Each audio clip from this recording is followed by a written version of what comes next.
The news nobody's talking about that they should be is the fact that many portions of Africa are preparing to liberate themselves from the U.S. and the U.S.'s allies. South Africa has already pushed U.S. bases out of their territory. And many areas in Africa are talking about not requiring visas for Africans to travel from one portion of Africa to another. They are talking about a world where all Africans have access to the entirety of Africa.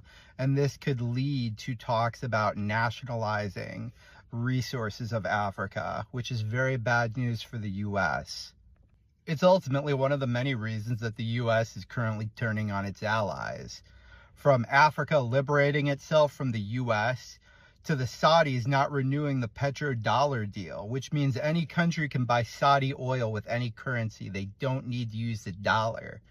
The U.S. failed in their coup against Venezuelans because Venezuelans got Moderna, who they wanted, not the U.S. puppet, which means the U.S. will not get access to Venezuelan oil. The U.S. failed to use Ukraine to pull Russia into a hot war with NATO. And then when they tried to turn that around and use the Ukrainians to fight a proxy war, that also failed. And the U.S. tried to sanction Russia, which backfired on the U.S. and its allies.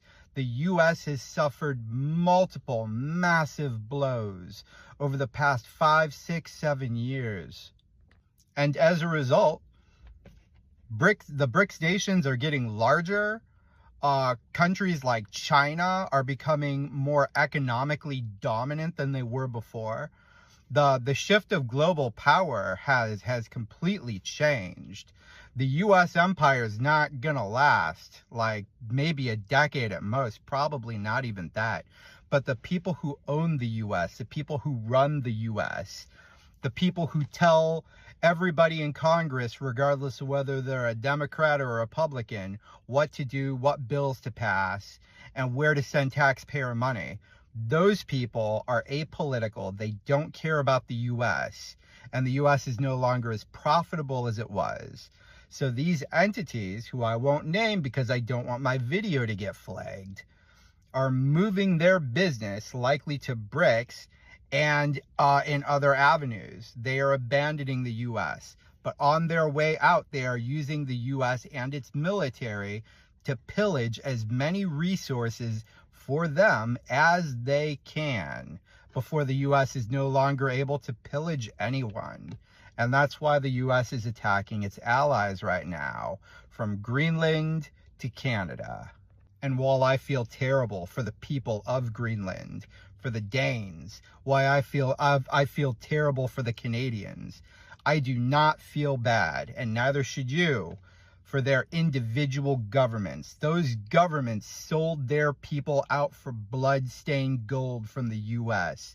They helped the U.S. load the gun of imperialism and fire it at other countries. And now that gun is getting turned on them.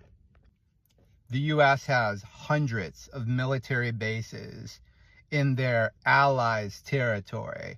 And as those allies realize that those bases were never about protection, were never about allyship, the governments that sold their people out for U.S. gold will have to answer to their people as the U.S. empire attempts to annex them from their land. There is a price to pay for allowing Zionist puppets like Justin Trudeau to run your government. And it's a price that the Canadian people will have to pay, much like the people of Greenland. Hey, I wanted to clarify what I meant in that video. When I say that Africa's liberation is bad news for the U.S. and its allies, what I mean is it's bad news for the governments of the U.S. and its allies. You would be surprised how many resources these governments, Western governments, rely on from unlikely places like Russia. China is more obvious. But many of the resources, because Africa is probably mineral-wise the richest country in the world. And if the African people were allowed to self-govern, were not constantly being crushed by Western imperialism, they would easily be probably the wealthiest and most prosperous country in the world. But if you're a corporate-funded plutocracy full of politicians who are only interested in access to money and power by waging wars and passing legislation for different corporations who own you and the rest of Congress, then it is very beneficial to make sure that Africa is constantly laid low so that you can have access to their resources through puppet leaders. And that leads me to the answer of another question I got on this video. It wasn't really a question, it was an ignorant statement about how Africans attack their own. That is not true. African leaders who care about the prosperity of Africa are often couped, targeted, and assassinated by the US and its allies. And puppet leaders who exploit Africa for the West are propped up and funded by the US and its allies. It's not that Africans attack Africans, it's that they are constantly getting crushed by the Western Empire.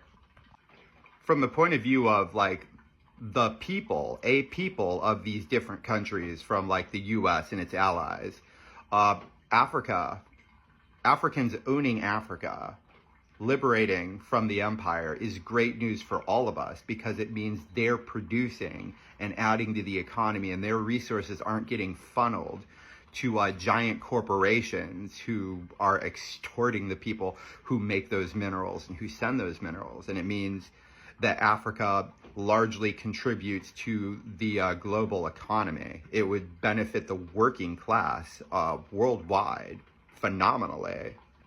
But when I do these videos and I talk about our horrible governments and refer to the actions they take as we and us, it's because we as the civilians of the US are responsible for what our government does, even if we disagree with it. So we, to a degree, need to be held accountable for the things that the US empire has done, even though the US empire works equally against us, but in different ways.